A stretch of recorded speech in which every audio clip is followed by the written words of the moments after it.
amalan para sahabat. Sahabat-sahabat besar seperti Sayyidina Abi Bakar As-Siddiq radhiyallahu taala anhu, yang jelas-jelas beliau itu mertua Nabi Muhammad SAW, yang jelas-jelas putrinya merupakan salah satu kecintaan baginda Muhammad SAW, yang jelas-jelas beliau adalah kerabatnya Nabi Muhammad SAW. Beliau sendiri mengatakan, aku lebih suka menyambung hubungan dengan kerabat Nabi Muhammad SAW daripada menyambung hubungan kerabat dengan kerabatku sendiri, demi mengharapkan cintanya Nabi Muhammad sallallahu alaihi wasallam.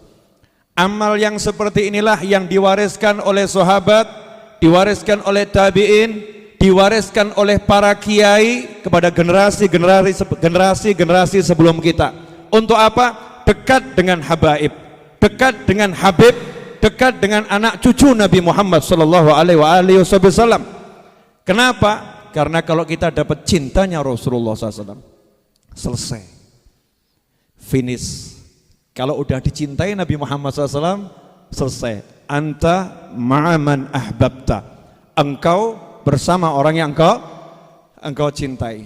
Mungkin orang-orang yang nasabnya bersambung pada Nabi Muhammad SAW, mungkin ilmunya tidak sehebat ilmumu, mungkin amalnya tidak sehebat amalmu, tetapi beliau-beliau punya nasab nyambung pada Nabi Muhammad SAW.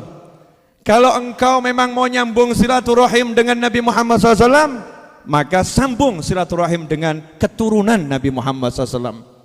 Ada dalilnya, Bib? Ada.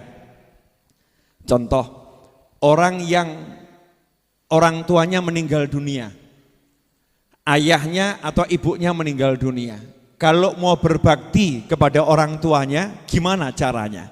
Dalam sebuah hadis disebutkan, salah satu caranya adalah dengan menyambung hubungan dengan teman-teman ayahnya, menyambung hubungan dengan kerabat ayahnya. Itu yang akan buat orang tua kita dikubur ridho, itu yang akan buat orang tua dikubur senang.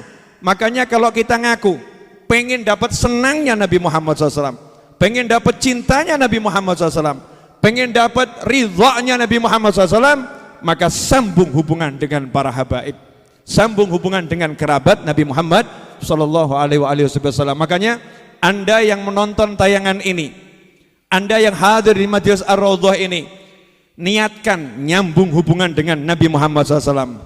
Karena alhamdulillah jelek-jelek seperti ini, nasab saya nyambung sah kepada Nabi Muhammad SAW.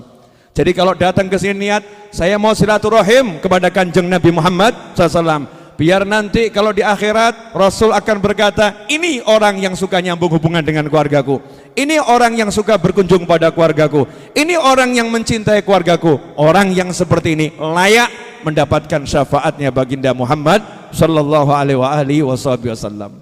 Mudah-mudahan jenengan dan saya termasuk di dalamnya, amin. Loh, ini juga berlaku untuk saya. Saya juga suka nyambung hubungan dengan orang-orang yang nasabnya nyambung kepada kanjeng Nabi Muhammad SAW. Kenapa? Pengen dapat syafaatnya Rasulullah. Ya, amal kita ini apalah artinya? Amal kita ini Masya Allah, kalau diteliti nggak bakal selamat. Yang sombong dengan amalnya, sombong dengan ilmunya. Diteliti ilmumu, riya, ujub, sum'ah, kibir, insya Allah kalau nggak dilindungi Allah, ada di dalamnya.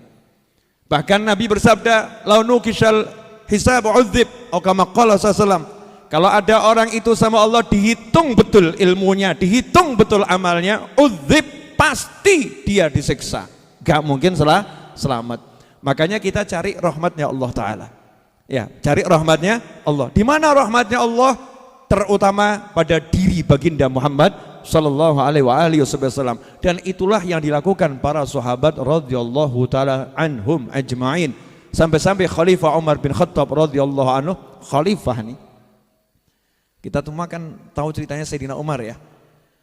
Lau salaka Umaru fajjan la salaka syaitanu fajjan akhar. Ini testimoni baginda Muhammad SAW. Jenengan kalau dapat testimoni dari kanjeng Nabi SAW, senang atau enggak senang? Kalau ada orang dapat testimoni dari kanjeng Nabi SAW, berarti orang ini hebat atau luar biasa? Hebat bin luar biasa ya. TOP BGT SKL, top banget sekali, betul ya?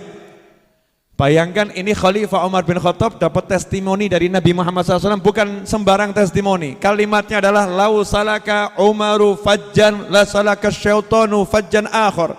Kalau Umar itu lewat di satu jalan, di satu lorong, di satu gang, di satu kampung, di satu tempat, setan ngungsi cari jalan yang lain. Setan ngungsi cari gang yang lain. Setan ngungsi cari lorong yang lain. Khalifah Umar bin Khattab yang dijamin dengan lisan Nabi Muhammad SAW merupakan salah satu penghuni surga. Orangnya masih hidup udah dibilang penghuni surga. Beliau yang seperti itu di masa kekhalifahannya, di masa pemerintahannya, saat kota Madinah paceklik, tidak turun hujan sekian lama, beliau tidak angkat tangan, ya Allah turunkan hujan, aku Umar, aku mertua Nabi, aku yang dicintai Nabi, turunkan hujan ya Allah. Enggak. Beliau berkata, ya Allah, dahulu aku bertawasul, dahulu kami bertawasul dengan Nabi Muhammad SAW. Sekarang kami bertawasul dengan paman Nabi Muhammad SAW. Turunkan hujan, maka turun hujan. Kenapa Khalifah Umar bertawasul dengan Sayyidina Abbas radhiyallahu ta'ala anhuma, paman Nabi Muhammad SAW? Karena Sayyidina Umar pengen menyambung hubungan dengan kerabatnya Nabi Muhammad SAW. Karena Sayyidina Umar menghargai orang-orang yang nasabnya masih senasab dengan baginda Muhammad sallallahu alaihi wasallam. Itulah ajaran para ulama terdahulu. Maka ikuti ulama terdahulu, kita akan selamat. Kalau ngikuti yang sekarang harus teliti. Enggak teliti, ya enggak teliti. Ya, salah ngomong bahaya zaman sekarang. Kalau ngikuti yang sekarang harus teliti. Beli barang kan harus teliti ya. Kalau enggak teliti kadang mereknya sama tapi ternyata produk palsu. Betul kan ya? Banyak enggak yang seperti itu? Banyak, mereknya sama, tapi ternyata produk palsu. KW, KW5, KW6 dan seterusnya.